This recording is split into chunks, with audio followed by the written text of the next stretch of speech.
welcome back to my channel. It's your girl Sean and I am back for another video. But before I get into today's video, I want to tell you guys there's like 1,500 of you that saw a video that I uploaded today. That video was actually uploaded by mistake. I'm going to be very transparent to you guys. I sat down here to film the video that I'm about to film yesterday. The video was called Help, I Can't Stop Sleeping with Her Husband. And don't get me wrong, I definitely believe in tough love, but when I sat back and I watched the playback, I felt the tough, but I didn't feel the love. And it was really bothering me and I didn't want to upload that video. So I was already dressed and sitting here ready to film, so I needed another letter. I looked at my email and I pulled up a strawberry letter and it said April and I didn't look at it close enough. I didn't realize that it said April 2015. It's an old letter, so it actually ended up being like a remake and I'm so sorry about that. I should have filmed the video that I'm about to film now. So I feel like I've had to like take a step back and realize that I really should show the individual who wrote me this letter the same grace and mercy that I want God to show me. But really just to show my transparency that I make mistakes too, because I really felt like, I mean, I got her all the way together, but there wasn't enough love in the video. And so I'm glad that I'm able to sit here today and refilm the video, giving her the same mercy and grace that I feel that we all deserve. Regardless of her decisions, regardless of the choices that she made, she still deserves love in my response. And I feel like that's what I didn't do. And I feel really bad about that, but I've already asked God for forgiveness about it. And for those of you that saw the video that were like, didn't we see this video before? Yes, you did. It ended up being a remake. That's my fault. I know I said April and I'm like, oh, well, it's May. That video was her letter was sent to me last month. No, it was actually April 2015. So sorry about that. And before we get into today's video, I want to tell you guys to check out my books to support the channel. The first one is called The Dating Game, How to Find Yourself While Looking for Mr. Right. My second book is called Breaking the Man Code, The Key to Unlocking His Heart. And my third book is called Getting Unstuck, How to Create the Life You've Always Wanted to Live. And now for the video that I should have posted today, that I feel like I woo-sawed enough to go ahead and film it. So anyway, without any further ado, let's go get him.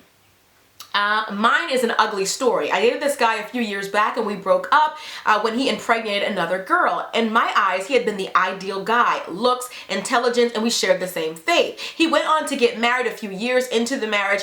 He looked me up and said that he wanted to be friends again. This led to a relationship and we slept together. I felt so guilty after this and I cut him out of my life. I went to God in prayer and it took me a while to finally feel healed. Then last year he came back into my life and the same thing happened again. This time I didn't pray. What could I tell God to justify myself? I just felt like the worst sinner ever and a failure. I told this to my friend and she said the reason I kept going back to this man is because he's exactly like my father, who has never been a constant in my life. I have no intention to break up anyone's marriage, but I just wanted him to love me. I realized that this is a soul tie. Please advise me on how to break it off for good. I have been celibate for close to a year. I'm praying to God for a godly marriage, but a voice inside me keeps telling me that even though God forgives, he's also the God of judgment. And how can I pray for a faithful and fulfilling marriage, yet I interfered in another person's marriage?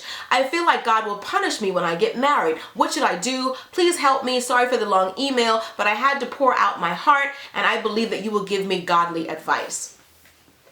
So, first and foremost, God loves you despite the decisions that you made. Now, although there will be a lot of people, including myself initially, who will judge what you did. Having the affair with the man not once but twice, you know that it's a sin, you already acknowledge that, and you've already went to God for forgiveness. The beauty and the amazingness about God is even when other people may not forgive you and may judge you for it, he won't.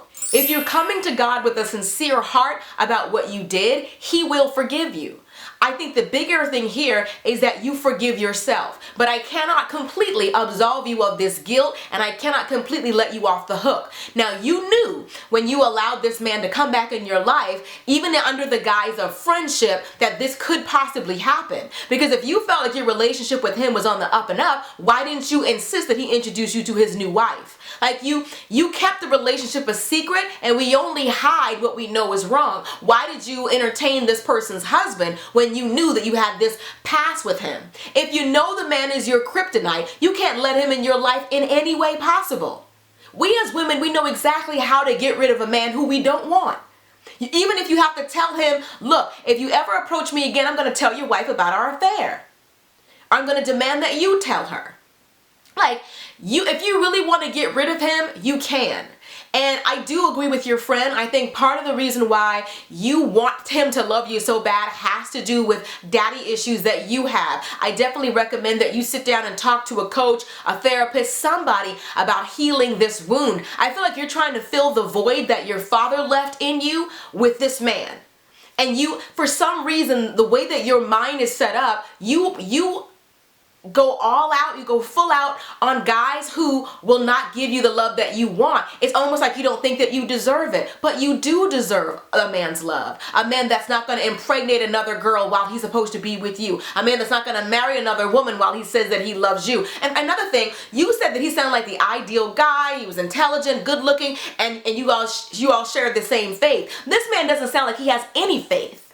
Like, I feel like you're really idealizing him, you're glamorizing him, you're making him sound like he's a lot better than he really is. He was already with you, impregnated another girl, cheated on his wife not once but twice with you. What about him do you really want? So once we take out the fact that he doesn't really have much faith, it's just looks and intelligence, I don't think that he really matters in this scenario. The bigger issue is that he represents somebody whose love you have to try to feel like you have to earn. And anybody who truly loves you will never make you feel like that. This man isn't even worth your time.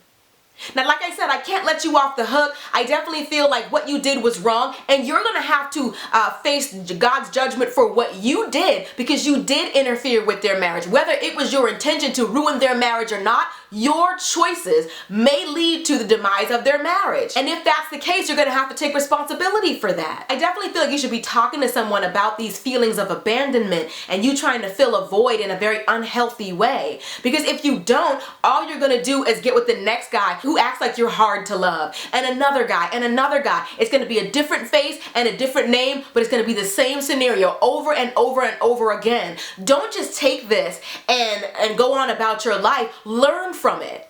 Think about, what is this here to teach me? It's teaching me that I need help. I need to talk to someone. I need to work through these issues. If you ever want your future marriage to work, you're going to have to work on these issues now. You're going to have to work on, why do I feel like I can only chase after men who don't want me back? Chase after unavailable or unattainable men. This man doesn't want to be caught. And stop looking at him like he's amazing and like he's some catch. This is a cheater and a liar. He's lying to his wife. Lord knows what other things this man is capable of. Get him out of your life completely.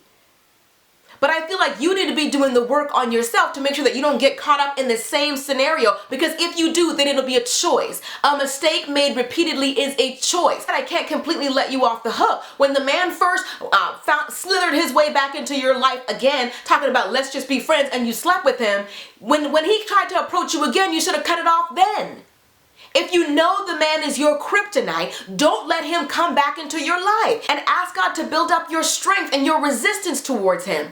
Ask God to take all the rose-colored glasses off of you and to show you what he truly is. This man is a liar and a cheat. There's nothing sexy about that. Anyway, I definitely pray that you actually go and seek some help about the situation. Talk to somebody about these feelings of abandonment and filling voids with unhealthy relationships. I definitely pray that you forgive yourself and that you realize that God has forgiven you as soon as you ask him for forgiveness. But you also have to realize that your intentions have to be pure. God knows your heart. He knows whether you really mean it or you don't.